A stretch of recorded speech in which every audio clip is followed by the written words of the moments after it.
4 উপজেলা নিয়ে গঠিত মাগুরা জেলার সংসদীয় আসন মাত্র দুটি আসনই বর্তমানে আওয়ামী লীগের অধীনে।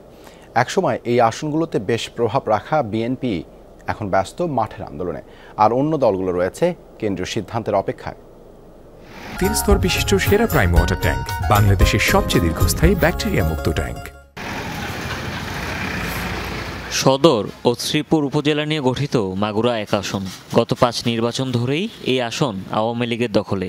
নিজেদের ঘাঁটি ধরে রাখতে বর্তমান সংসদ সদস্য সাইফুজ্জামান শিখর সহ নৌকার একাধিক মনোনয়ন প্রত্যাশী সরব এই আসনে।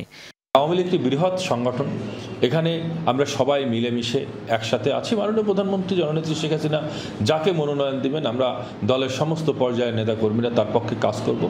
মাগুরা 2 আসনে রয়েছে মোহাম্মদপুর, শালিখা উপজেলা এবং সদরের সতরীজিতপুর, গোপালগ্রাম, কুচিয়ামোড়া এবং বেরুলপলিতা ইউনিয়ন। নৌকার মনোনয়নে দৌড়ে রয়েছেন বর্তমান সংসদ সদস্য বীরেন শিকদার। তোড়জোড় চালাচ্ছেন অন্য নেতারাও। এই নির্বাচনে আমি মনোনয়ন চাইব। দল এবং আমাদের মাননীয় প্রধানমন্ত্রী, আমাদের প্রিয় নেত্রী দেশরত্ন শেখ হাসিনা অবশ্যই আমাকে মনোনয়ন দেবেন এবং এই নির্বাচনী এলাকায় এই সমস্ত উন্নয়ন কর্মকাণ্ডের পরিপ্রেক্ষিতে জনগণের সমর্থন অবশ্যই আমরা পাব। এছাড়া 2 আসনেই মনোনয়নপত্র কিনেছেন জাতীয় ক্রিকেট দলের অধিনায়ক সাকিব আল হাসান। এদিকে সাংগঠনিক অবস্থা ভালো এবং অন্তকন্দল অনেকটা কম থাকায় এই অঞ্চলে বিএনপির অবস্থান শক্ত বলছেন নেতাকর্মীরা। তবে এখনও আন্দোলনেই ব্যস্ত দলটি। অন্য দলগুলোও রয়েছে কেন্দ্রীয় সিদ্ধান্তের অপেক্ষায়। আসন্ন দ্বাদশ জাতীয় সংসদ নির্বাচন যদি তত্ত্বাবধায়ক সরকারের অধীনে হয় এবং দল যদি 2টি আসন থেকে যে প্রার্থী দিক না কেন, আমাদের নেতাকর্মীরা সাংগঠনিকভাবে আমাদের দল অত্যন্ত শক্তিশালী এবং জনমত আমাদের পক্ষে। এই মুহূর্তে আমরা কোনো নির্বাচন নিয়ে ভাবছি না। তত্ত্বাবধায়ক সরকার অথবা অন্তর্বর্তীকালীন সরকারের আন্ডারে একটি ফ্রি, ফেয়ার এবং অংশগ্রহণমূলক নির্বাচন করে তখন আমরা নির্বাচনের কথা ভাবব।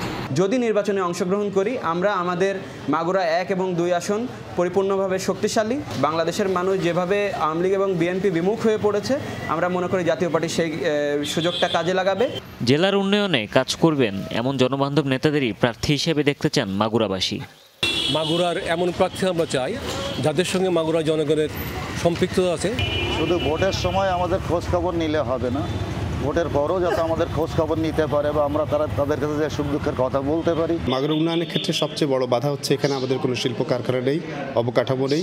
সেক্ষেত্রে আমরা আশা করব যে মাগুরা যারা জনপ্রতিনিধি হিসেবে ভবিষ্যতে কাজ করবেন, মাগুরার শিল্প কারখানা তৈরিতে ভূমিকা রাখবেন। আমি এবার প্রথম ভোটার হয়েছি।